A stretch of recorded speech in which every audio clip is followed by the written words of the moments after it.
Welcome to Bali, Indonesia.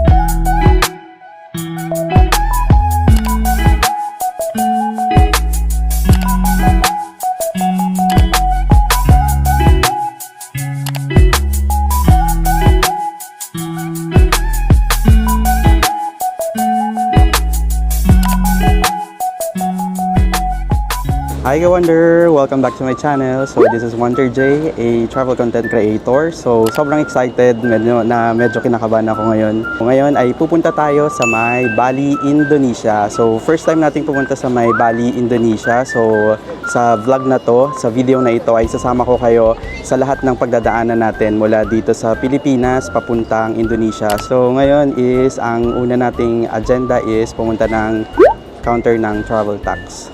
Yan. Dito sa NAIA Terminal 3, yung mga bus na yan, ito, yung nakikita niya yan.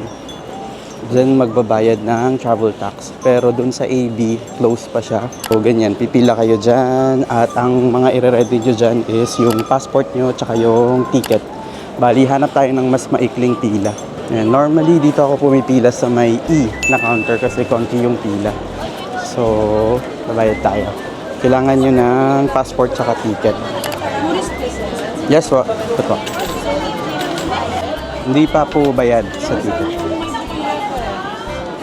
So, ito yung babayaran. Kapag tourist na economy, 1,620. So, pwedeng card and pwedeng cash. Sa travel tax, dalawang copy yung ibibigay sa inyo. Bali yung isa, ibibigay nyo sa check-in counter. Tapos yung isa is copy nyo. So, ngayon naman is proceed tayo sa may check-in. Medyo marami yung tao dito.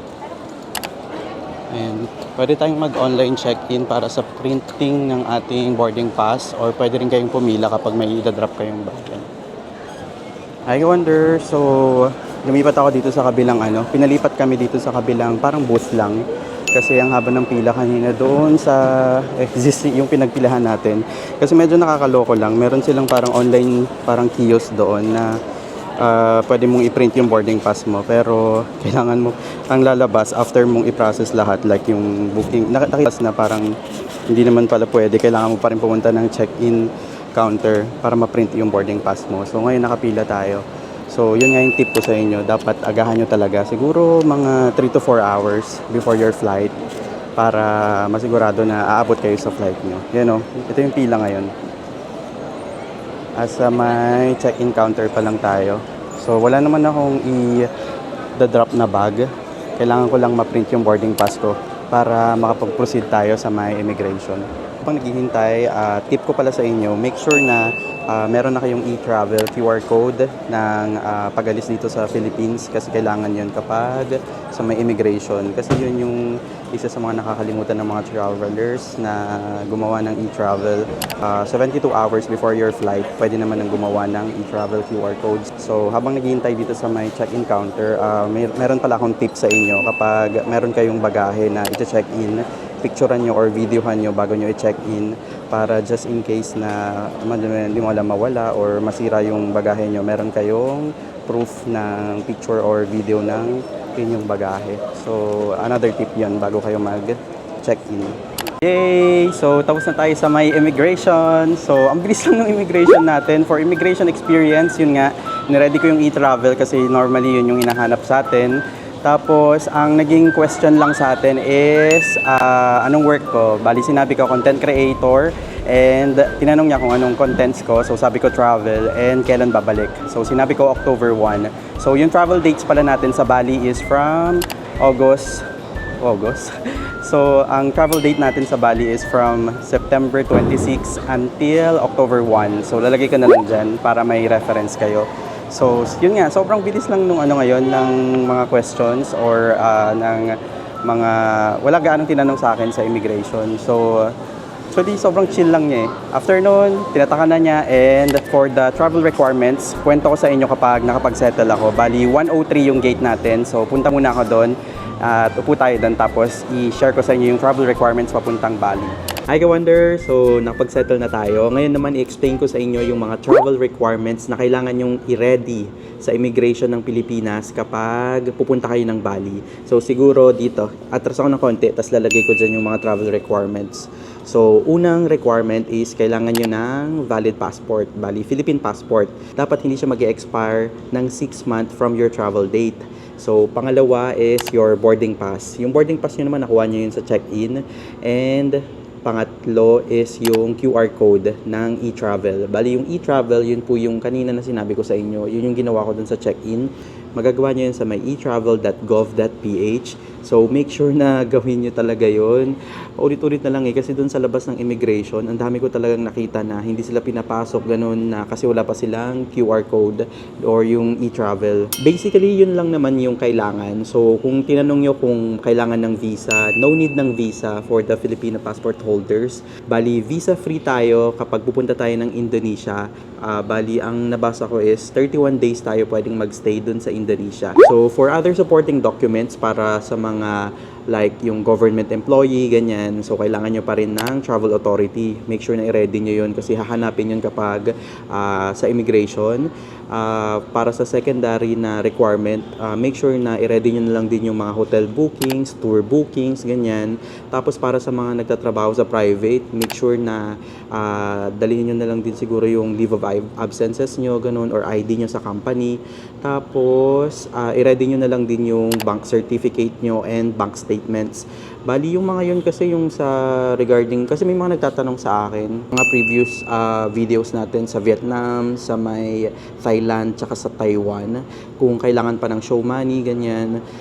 Sa experience ko, never naman na tinanong sa akin kung, hinanapan ng bank statement, ganun. Sa iba kasi, naririnig ko, lalo na kapag yung mga napunta dun sa may second interview, bali hinahanapan sila ng proof na makakaya nila yung travel, yung expense na magagastos nila dun sa travel nila. So, siguro i-prepare nyo na lang yung bank statement nyo or yung online banking nyo na dapat is mapuprove nyo na kayang-kaya nyo namang saluhin yung sarili nyo kapag pupunta kayo or magbabakasyon kayo sa ibang bansa.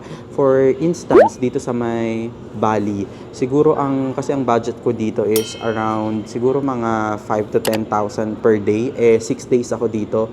So, sabihin mo na lang 5,000 per day times 6. So, dapat may most probably mga 30,000. Siguro, lagyan nyo na lang ng 50% na allowance. So, siguro sabihin mo 50,000 yung laman yung bank nyo para, alam nyo yun, may prove kayo na kayang-kaya nyong i-sustain yung travel ninyo.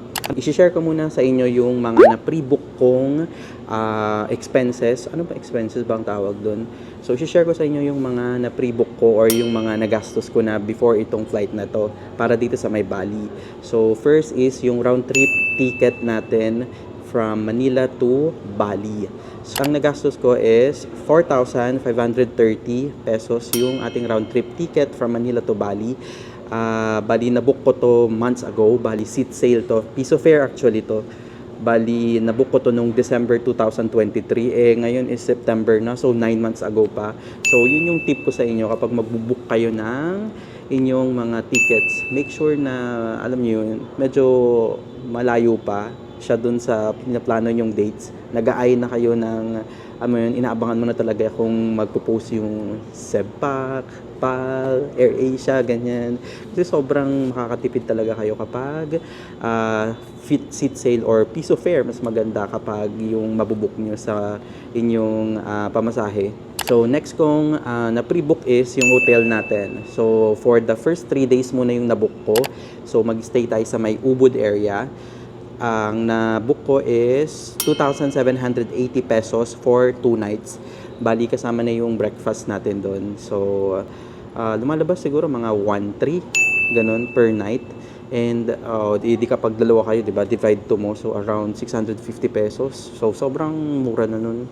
Kasi may breakfast na ganun. Pero since solo travel tayo, so tayo ang mag-shoulder nun lahat. Yun din yung cons kapag solo travel. Actually medyo magastos siya kasi nga solo mo from accommodation, ganun, yung pagkain, ganun, kasi hindi ka maka-order ng for sharing, ganun. So ang i-order mo lang is yung kakayanin mo, ganun. Tapos hindi mo matatry yung ibang mga pagkain na gusto mo pang matry kasi nga syempre kinoconsider mo dyan, una, budget, tapos pangalawa is kung mauubos mo nga ba, di ba? And yung other hotels natin, kasi wala pa akong na-book, plano kong mag-hostel and itry yung ibang mga accommodation pa sa ibang area ng Bali bukod sa Ubud na na-book natin. So ngayon, time check tayo. It's already 2:41 a.m. and 3 a.m. yung boarding natin. So hintay lang tayo. Date ko na lang kayo kapag boarding na kami. Boarding na tayo.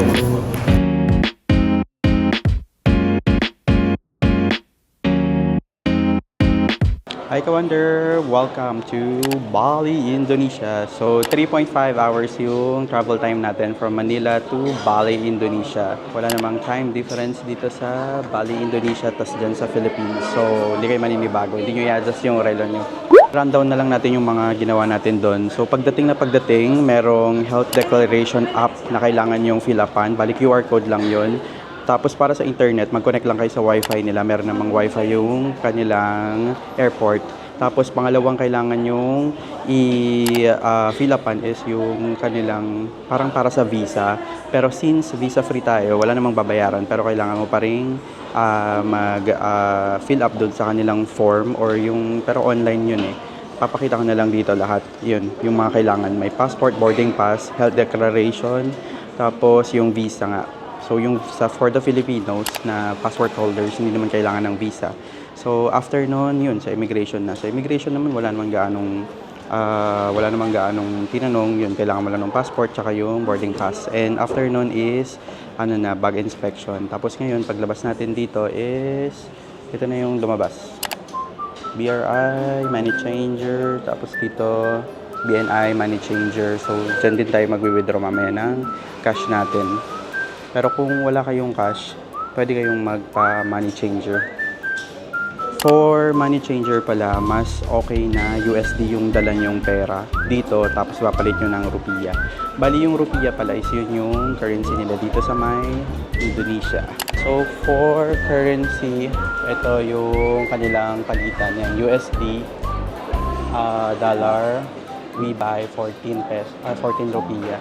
Pag Philippines, dito yung wala sa Philippines. Kaya pala, yung ibang napanood ko dito sa BNI, hindi sila nagpapapalit. Pero doon sa kabila, merong, ayan, dyan sa BRI, yan, meron dyan Philippine money, 2 rupiya. So, ngayon is mag-withdraw muna tayo ng cash. Yan, so, gagamitin natin yung ating GCash card. 2.5 million yung pwedeng i-withdraw. So, lumipat ako. Dito tayo, try natin. Ayan, 2.5 is 9,000. 200 pesos. So, ima-maximum ko na para less yung charges. We got money. So, may cash na tayo or rupiya. Ang next nyo namang agenda kapag may cash na kayo, syempre, internet. Kailangan nyo yan. So, ang options nila dito is bumili kayo ng SIM card or physical SIM card or eSIM. Dito naman paglabas nyo ng arrival, marami yung SIM card yan. Merong XL Axiata, yan, Telkomsel. Pero mas nire-recommend nila itong Telkomsel kasi mas mas maganda yung signal niya. Pero para sa reference nyo na lang, ito, XL Asia. Ito yung kanilang rates. 18 gig, 250k. So, tignan natin kung magkano yan, yung minimum nila. Ayan, 250,000 rupiya. That is 921 pesos sa 18 gig na yan. So, dito check naman natin yung rates nila. 18 gig is 250 rupiya din siya. Ayan, ito yung rates nila para sa reference ninyo. Pero sa case natin, ang ating internet dito sa may Indonesia ay eSIM na Telkomsel. Bali, kahapon, binigyan tayo ng QR code ni yung nag-sponsor sa atin dito. Bali, inactivate ko na yun kahapon, pero in-off ko pa. Pagdating ko dito, yun, in-on ko na siya. So, yun, sobrang maganda siya kasi sobrang dali lang siyang i-install or i-activate. Bali, pwede mo advance i-activate. Tapos, pwede ring pagdating nyo dito. Pero, mas okay na kapag i-advance nyo na para pagdating nyo dito sa kahit kakalapag lang ng eroplano, meron na kayong internet, diba? Ang next nyo namang iisipin is paano naman kayo pupunta sa inyong accommodation or hotel. Dito sa, sa Bali, Indonesia, ang gamit nila is Gojek and Grab. Pero, based sa research ko, mas mura daw yung Gojek. Pero syempre i-check nyo pa rin kasi minsan din talaga nagbabago-bago rin talaga yung price nila. So make sure na i-download nyo na lang yung Gojek app and Grab app before kayo pumunta dito sa may Bali. Pwede kayong mag-book through online. Coveria trip itong sa akin ng airport transfers nyo. Bali, papakita ko sa inyo. Yun kasi yung ginawa natin eh. Bali, kasama to dun sa package na nakuha natin sa Discoveria trip. So tara, punta na natin yung ating local driver and i-share ko sa inyo yung magiging experience ko sa airport transfer natin mula dito sa may airport nila sa Bali papunta sa may Ubud. And one more thing na tip ko sa inyo, make sure na mag-download kayo ng WhatsApp app. WhatsApp na application kasi normally yun daw yung ginagamit nila. Tapos magle-left kayo dito. Diyan naman papunta yung yan, kapag nag-book naman kayo sa online. Yan, dito natin imi-meet yung ating local driver. Nandito na daw siya. Ang pangalan niya ay si Puto Yanti. Puto Yanti. There you go.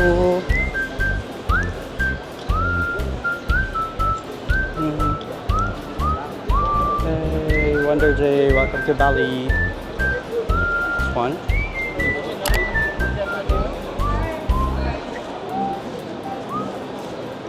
There's our driver. Hello. What moment? We go to the parking. Okay. Hi. What's your name? My name is Putu Yanti. I Putu pick his up in airport. Hey, welcome to Bali. Hi. I will bring you every day now. Who's Mama Dora? Me. You're Mama Dora? You know Dora? Yeah. Dora is my dog. Dora the Explorer. Hi.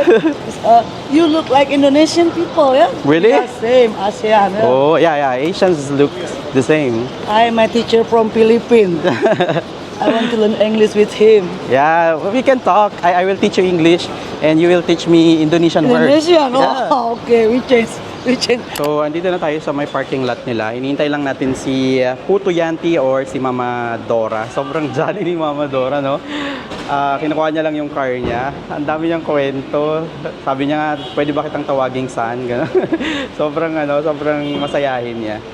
Anyway, dito lang pala paglabas niyo ng airport yung sinasabi kong stop ng Gojek. Tsaka yan.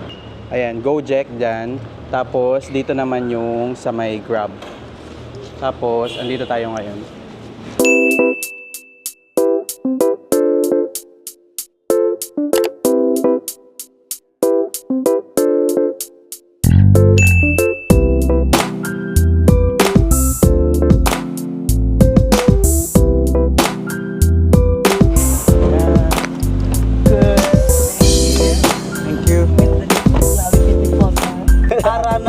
Arana Garden. Is right? Yeah, in Ubud. In Ubud. How long is the... Along from the airport? Yeah. In the map, I see 1 hour 46 minutes. Yeah. Oh, that's far. Far from here. Ubud is so far from here. Yeah. Okay. I wonder, so nakasakay na tayo dito sa car ni Mama Dora. Hi, magandang umaga.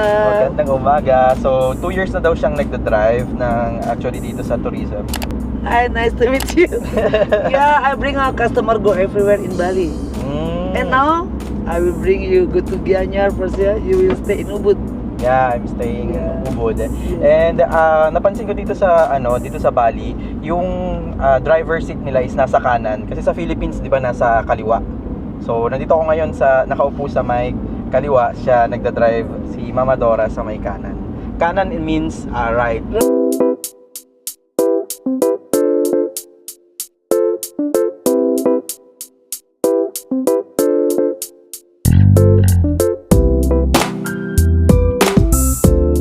Hi Ka-Wonder! So, stopover lang tayo to have our lunch, early lunch actually.